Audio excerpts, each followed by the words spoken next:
Hello everyone, welcome back to our course Apache Hadoop and MapReduce interview question and answers.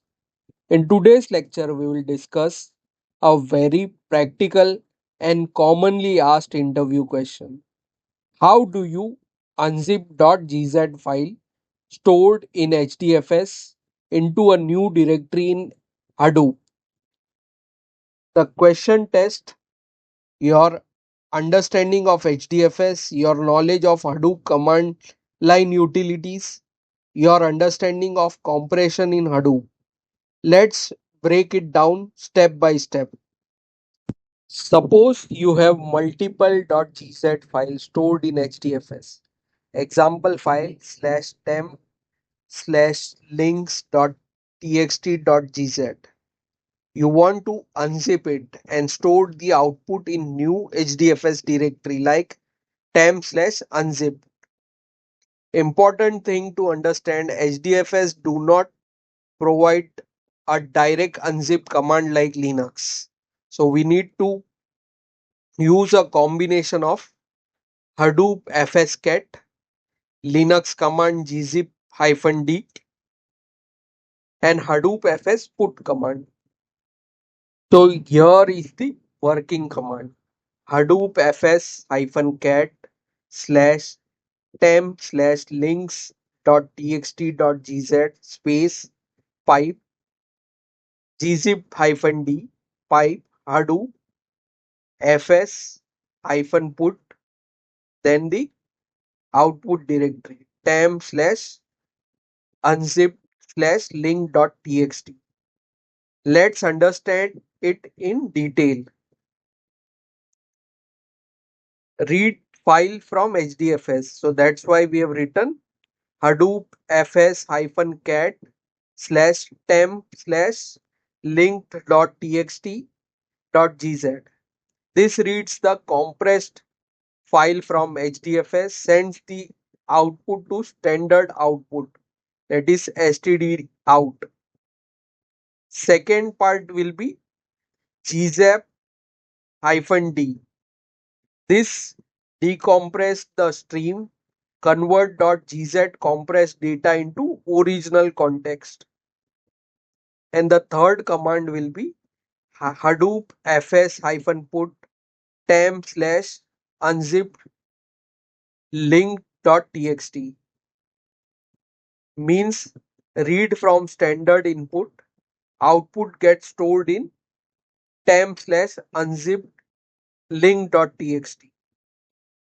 How it works? Step 1, read file from HDFS.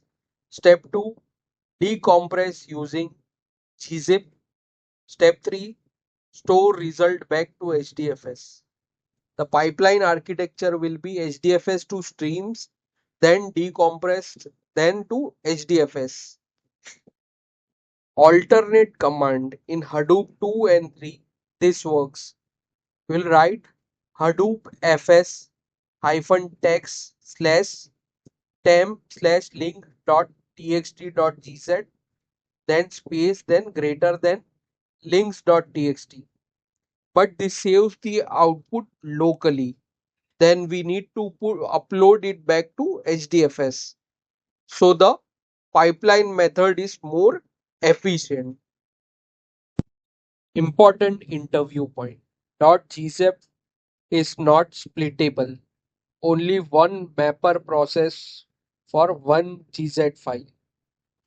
MapReduce automatically decompress. For better performance, we will use Parquet ORC and Snappy files. Handling multiple files. When if I want multiple GZ files, you can see we can use a loop for file in Hadoop $Hadoop fs -ls temp slash gz dot pipe awk. Here we are using awk programming with shell script. Awk print $8 do file name equal to dollar base name dollar file.gz. Here we are deriving the input file and output file.